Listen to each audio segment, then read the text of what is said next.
오늘 우리가 11월 달 감사의 달을 보내고 있는데, 여러분, 감사해야 된다라고 이야기할 때 사람들이 누구나 이런 생각 많이 해요. 그렇다면 1년 동안 하나님께서 나에게 부어주신 은혜가 무엇이 있었는가? 내가 감사해야 할 것이 무엇인가? 이런 걸 생각을 하는데, 사실은 여러분, 감사라는 것은 뭐냐면은 호흡이 있는 모든 사람들이 해야 할 삶의 태도예요. 그러니까 어떤 좋은 일이 있어서 감사하는 게 아니라, 어떤 좋은 상황이 있어서 감사하는 게 아니라, 살아있다면 누구나 감사해야 된다라는 거죠. 왜 그렇습니까? 하나님께서는 인간을 자기 스스로 살게 하지 않게 하셨습니다. 하나님께서는 인간을 굉장히 중요하게 생각하시고 너무나 사랑하시기는 하시지만, 딱 한 가지, 의존적인 존재로 만들어 주셨어요. 혼자 살아가지 못하도록 하셨습니다. 여러분, 이게 인식이 되십니까? 이게 믿어지십니까? 한번 볼까요? 여러분들 생긴 거, 여러분 얼굴. 여러분들이 만약에 내 얼굴을 내가 결정할 수 있었다면 그렇게 살아가겠습니까? 그렇게 사시겠어요? 아니죠. 거울을 볼 때마다 우리 엄마 얼굴도 보이고 우리 아빠 얼굴도 보이고, 엄마와 아빠의 얼굴을 절묘하게 버무려져서 내 얼굴이 나온 거예요. 내가 결정한 게 아닙니다. 그래서 여러분 제 얼굴을 볼 때마다 엄마 탓을 하고 아빠 탓을 하는 거예요.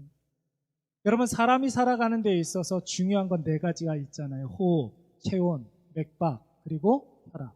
바이탈 사인이라고 이야기하는데, 우리가 결정할 수 있습니까? 여러분의 호흡을 여러분이 결정할 수 있습니까? 내가 인식하지 못하는데 나도 모르게 들숨과 날숨이 나오는 거예요. 뿐만 아니라 외부로부터 좋은 산소라든지 음식이라든지 영양분을 섭취하면 그것을 힘삼아서, 그걸 에너지 삼아서 우리의 호흡과 맥박과 혈압과 그리고 체온이 유지가 되는 것입니다. 외부로부터 뭔가가 들어오지 않으면 이 네 가지가 유지될 수가 없어요. 그렇죠? 여러분의 혈압을 우리가 조절할 수가 있는 게 아니란 말이에요. 지난 주간에 제가 정기검진을 받았는데 혈압을 이렇게 딱 재보니까 막 150, 160 막 이렇게 나오는 거예요. 내가 이렇게 고혈압이 아닌데 어찌 된 일이지? 다시 한번 재볼까? 했더니, 다시 쟀더니 괜찮아지더라고. 제 마음대로 되는 게 아닙니다. 여러분의 이름은 여러분이 결정했습니까? 이름이 뭐죠? 한나. 예, 한나. 누가 결정하셨어요? 그 이름을. 아빠가. 안자는 아빠가 이미 결정되어 있는 거고. 저는 고3 원이에요. 제 성은 이미 결정되어 있었습니다. 원자 돌림이에요. 수원이, 기원이, 충원이, 승원이, 삼원이에요. 흥원이에요. 그러니까 우리 어머니 아버지는 제 이름 한자만 결정하셨어요. 그게 바로 3이에요. 셋째로 태어났다고 그래서. 그렇습니다. 제가 결정할 수 있는 게 아니에요. 다 외부로부터 들어오는 거예요. 그런데 여러분, 우리를 결정하는 모든 것들 외부로부터 결정이 된다고 그랬는데, 그 외부로부터 우리에게 주입되는 그 모든 것들 누구의 것입니까?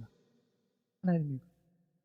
하나님이 우리에게 주시기 때문에 그 하나님이 우리에게 부어주시는 그것으로 우리가 에너지 삼아서 우리의 삶을 살아갈 수가 있는 거예요.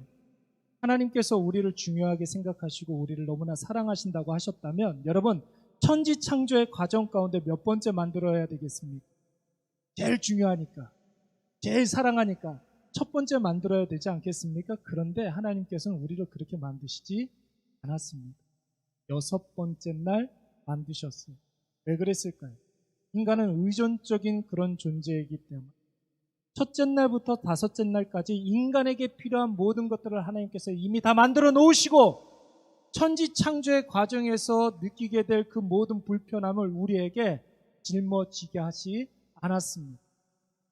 그래서 딱 생겨나 보니까 이미 모든 것들이 다 결정이 되어 있는 거예요. 하나님께서 나에게 주신 이거 인식하라고 하나님께서 우리에게 천지창조의 과정에서 느끼게 될 그 고난과 그 힘듦을 겪지 않게 하신 것입니다. 그러므로 호흡이 있는 모든 사람들 하나님께 다 감사해야 될 줄로 믿습니다.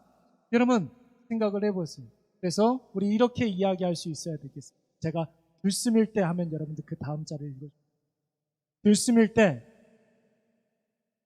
날숨일 때, 호흡하는 모든 것들이 다 은혜라며요. 그러면 들숨일 때, 우리가 숨을 들이마실 때 하나님의 은혜를 먹는 거예요. 할렐루야. 우리가 내뱉을 때 그 내뱉는 그것은 이산화탄소가 아니 CO2가 아니죠. 감사가 내뱉어줘야 될 줄로 믿습니다. 들숨일 때, 날숨일 때, 다시 한번 들숨일 때 하나님의 은혜를 먹고 날숨일 때 하나님의 은혜를 뱉는 거예요. 그게 살아있는 존재가 해야 할 일인 줄로 믿습니다. 여러분, 감사를 우리가 할 때 두 가지가 굉장히 필요해요. 감사하면 여러분 한자 이렇게 써요. 감자는 느끼다 감자예요. 여러분, 감자를 이렇게 가만히 째려 보시면 두 자가 보입니다. 두 자의 한자가 합해져서 만들어진 게 감자예요. 뭘까요? 첫 번째는 이룰 성자가 아니에요. 저거 다하다 함자예요. 조금 다르죠? 그렇죠? 이룰 성자가 아니라 다하다 함자예요. 그리고 그 밑에 뭐가 있습니까? 마음신변이 있잖아요. 감사는 뭐예요? 마음을 다하는 거예요.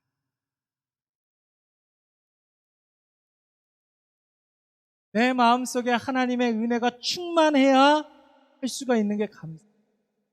그러니까 불신자들이 하는 감사는 여러분 립서비스일 확률이 굉장히 많아요. 마음 다함이 없기 때문에. 그런데 여러분, 그 다음에 나오는 사자는 살해하다 사자예요. 감사하다 사자예요. 그런데 여러분, 이 한자 속에는 몇 자가 숨어 있습니까? 세 자의 한자가 숨어져 있어요. 한번 볼까요? 말씀 엄변 다음에 몸 신자가 있어요. 그 다음에 나오는 게 마디 촌자예요. 느낌이 오십니까? 감사는 마음을 다해야 되지만 말 한마디, 우리의 행동 하나하나마다 그 마디마디마다 다 깃들어져 있어야 되는 거고. 뭐가요? 감사가. 그래서 여러분, 우리의 감사는 이렇게 이야기할 수 있는, 하나님께 대하여 우리가 반드시 해야 할 것인데, 우리가 호흡이 있는 사람마다 다 해야 할 것인데 마음 다함이 있어야 하고 말로 표현되어야 합니다. 우리의 삶으로 표현되어야 할 줄로 믿습니다. 그래서 마음속에 가득한 그 감사를 말 한마디에, 태도 하나하나에 표현하지 않는 감사는 감사. 마음 다함이 없는 감사는 감사가 아니. 마음 다함이 없는데 어떻게 그것이 감사할 수가 있겠습니까? 그것은 의도가 있죠. 저열한 의도라고 그래서 그건 저의라고 이야기해요. 마음 다함이 없으면 여러분 그것은 뇌물이 되는 거예요. 표현만 있으면. 여러분, 우리의 감사는 첫 번째 마음 다함이 있어야 될 줄로 믿습니다. 그 감사가 우리의 말 한마디, 우리의 모든 행동 하나에 깃들어져 있어야 될 줄로 믿습니다. 이런 사람을 우리가 뭐라고 이야기하냐면 감사하는 성도라고 이야기하지 않아요. 하나님께서 그런 사람들을 찬양의 도구로 쓰시는 줄로 믿습니다. 한 사람 한 사람이 다 찬양이에요. 우리 한 사람 한 사람이 하나님께 대하여서 영광 돌려드리는데 찬양으로 쓰임받는 도구가 된다라는 것이죠. 그러니까 여러분, 옹기장이만 옹기장이가 아니에요. 옹기장이만 토기장이가 아니에요. 우리 모두가 다 옹기장이가 되어서 왕이 거주하는 그곳에서 왕처럼 쓰임받으시기를 간절히 축원합니다. 여러분, 이 말씀이 우리의 삶에 녹아져 있어야 한다라는 거예요. 그래서 무엇보다도 우리의 모든 삶을 통하여 하나님께 대하여 감사하는데 이 세상에서는 찬양의 도구로 쓰임 받으시기 바랍니다. 여러분 꼭 기억하시기 바랍니다. 모든 것이 하나님의 것인 줄로 믿습니다. 모든 것이 그래서 하나님께서 우리에게 주신 거예요. 모든 것을 하나님이 하시는 줄로 믿습니다. 하나님이 모든 것을 우리에게 주시는 줄로 믿습니다. 그리고 모든 것이 하나님이 주관하십니다. 그래서 우리의 모든 삶이 이 예배를 통해서만 찬양이 되는 것이 아니라 우리의 모든 삶에 하나님께 찬양하고 감사하는 우리 모두가 되시기를 간절히 축원합니다.